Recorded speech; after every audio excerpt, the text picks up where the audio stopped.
Good evening, or perhaps good afternoon. Welcome back to my study. Do settle in. The rain I hear is rather insistent today, a gentle drumbeat upon the window pane, offering a calming counterpoint to the quiet crackle of the fire.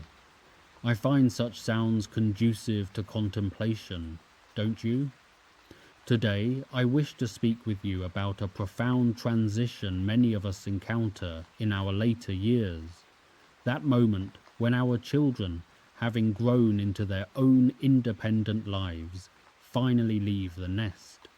It is a period often marked by a bewildering cocktail of emotions, pride naturally, but frequently accompanied by a quiet sorrow, a sense of loss, and a sometimes daunting question.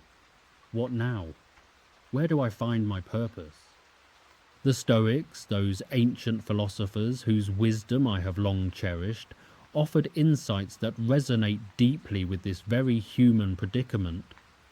They understood the ebb and flow of life, the inevitable changes that shape our existence, and crucially, how to navigate them with equanimity and purpose.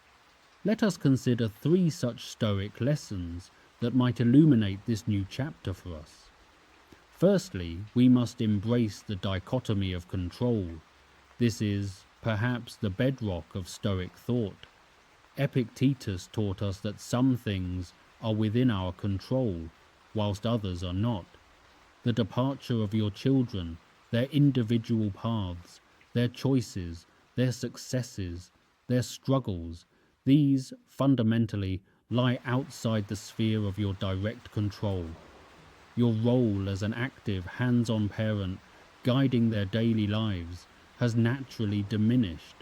To fret over these external realities, to lament what cannot be changed, is to invite a profound disquiet into your spirit.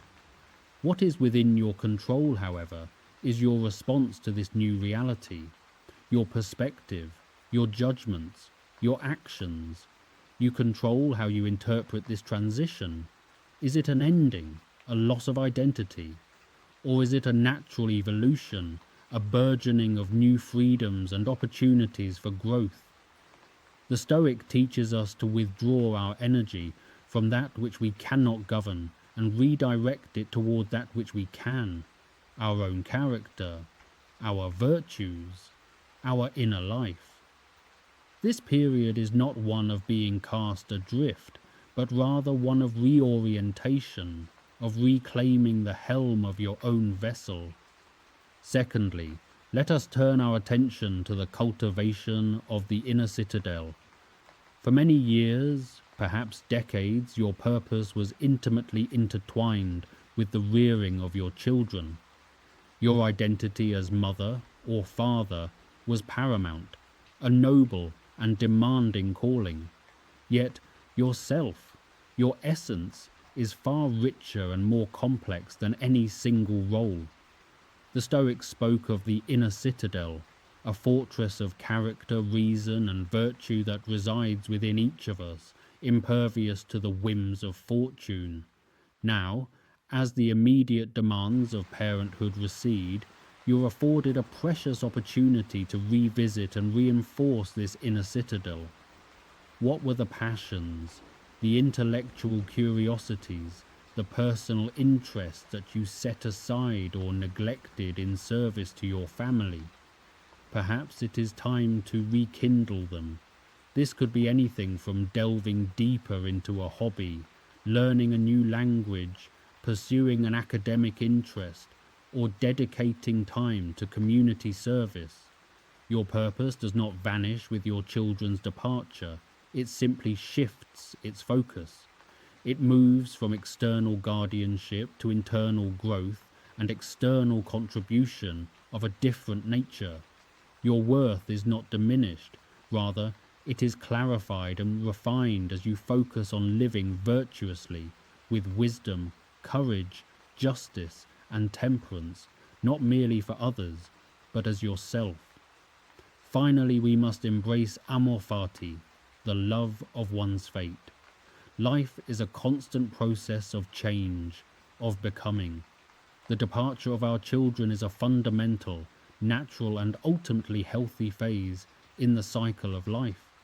To resist this change, to cling desperately to what was, is to wage war against the very nature of existence itself. Such a conflict can only ever lead to suffering.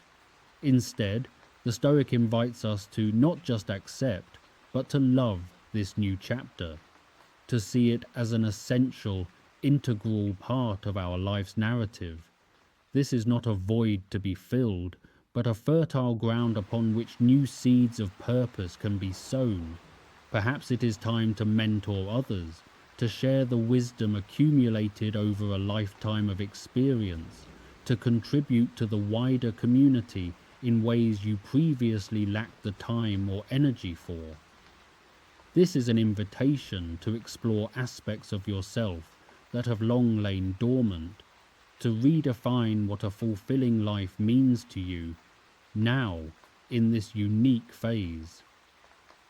This autumn of parenthood, then, is not an end, but a powerful beginning. It is an opportunity to cultivate your inner garden, to strengthen your character, and to live with an intentional, deeply personal sense of purpose. Now, I invite you to remain here for a while. Listen to the gentle rain upon the window, perhaps the quiet warmth of the fire. Close your eyes if you wish. Breathe deeply and slowly. Let these thoughts settle in your heart, allowing the quietude to help them take root. The silence is yours.